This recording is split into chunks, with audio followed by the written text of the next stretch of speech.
केरल में जाके ये बात कहना मैंने अपनी हंसी उड़वाना है। मैंने तमिलनाडु हो, केरल हो, आंध्र प्रदेश हो, इनके साथ इधर के राज्यों से क्या मुकाबला है। शिक्षा का मामला हो, स्वास्थ्य का मामला हो, हर मामले में वो इधर से आगे हैं। तो वहाँ जाके इस तरह का सपना दिखाना है, और कहीं गुजरात हो, मध्य प्रदेश हो, उत्तर प्रदेश हो, कहीं ऐसी उपलब्धि दिखाई दे रही हो कि देश में चमकता हुआ राज्य जो है नज़र आ रहा हो, तो एक बात समझ में आती है। वहाँ को कोई मतलब नहीं है। इनके हाथ में कर्नाटक पड़ा, और कर्नाटक की क्या स्थिति हो गई है।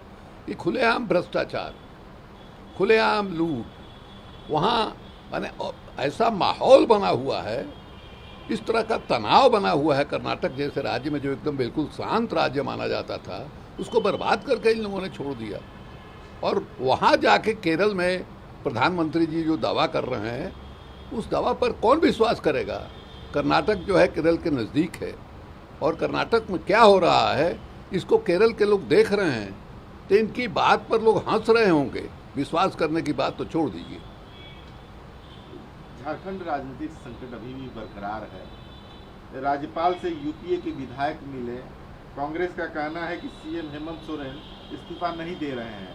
उन्होंने मिलने के बाद कहा कि राज्यपाल ने कानूनी राय मांगी और आश्वासन दिया है कि 2 दिनों के भीतर स्थिति स्पष्ट कर दी जाएगी। हमने यह भी सवाल किया कि मीडिया में चुनिंदा जानकारी कैसे लीक की जा रही है। उन्होंने यह भी आश्वासन दिया कि स्रोत उनके कार्यालय का नहीं है। कांग्रेस के कार्यकारी अध्यक्ष बंधु तिर्की ने यह राज्यपाल से मिलने के बाद कही है। ठीक है, जब से पिछले 3-4 दिन से भारतीय जनता पार्टी के लोग हल्ला कर रहे हैं। उनका कहना है कि चुनाव आयोग ने अपनी अनुशंसा जो है वो राज्यपाल को भेज दी है।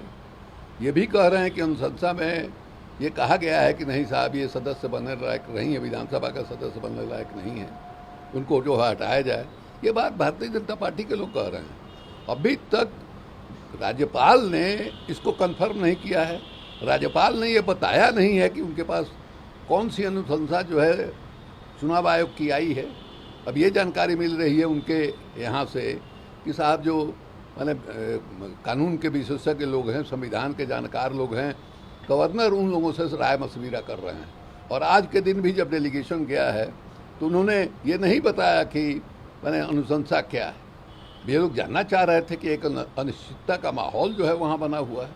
इसलिए गवर्नर साहब को भी इस मामले में यथाशीघ्र जो है निर्णय लेना चाहिए। और यह बात बिल्कुल स्पष्ट है कि सरकार वहाँ नहीं जा रही है।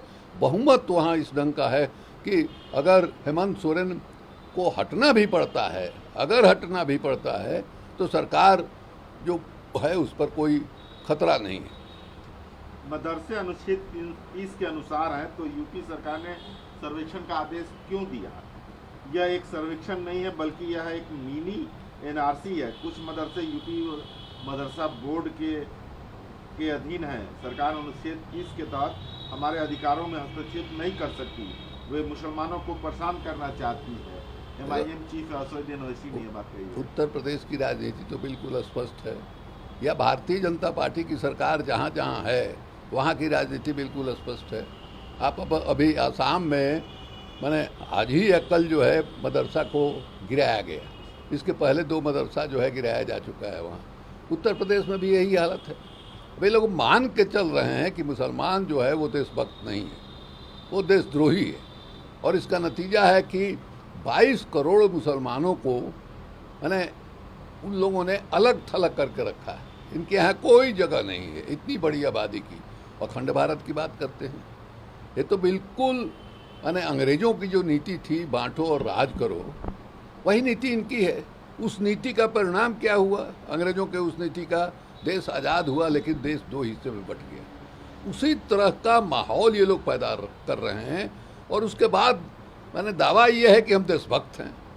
अगर 22 करोड़ आबादी को देश से अलग कर देना ये देशभक्ति है, तो देशद्रोह क्या है? दानापुर कोर्ट ने राज्य के पूर्व कानून मंत्री कार्तिकेय सिंह की अग्रिम जमानत याचिका खारिज कर दी है। अपहरण के एक मामले में सिंह के खिलाफ कथित तौर पर गिरफ्तारी वारंट जारी है। अब न्यायालय का फैसला है, अब उस फैसले पर क्या कहा जाए। पहले से ही खबर आ रही थी कि इस तरह का कोई मामला है। हमको उसके बारे में कोई विशेष जानकारी नहीं है, न हमने कभी जानने की इच्छा प्रकट की है, इसलिए हमको जानकारी नहीं है। अब न्यायालय का जो फैसला है उसके हिसाब से उनको या तो मैंने हाई कोर्ट से जमानत लेनी होगी या फिर मैंने इस अवधि में उनको मैंने उनकी गिरफ्तारी होगी। यही दो में से क्या होगा अब तो वो बेहतर जानते होंगे और मैंने कानूनी सलाह वगैरह तो ज़रूर ले रहे होंगे।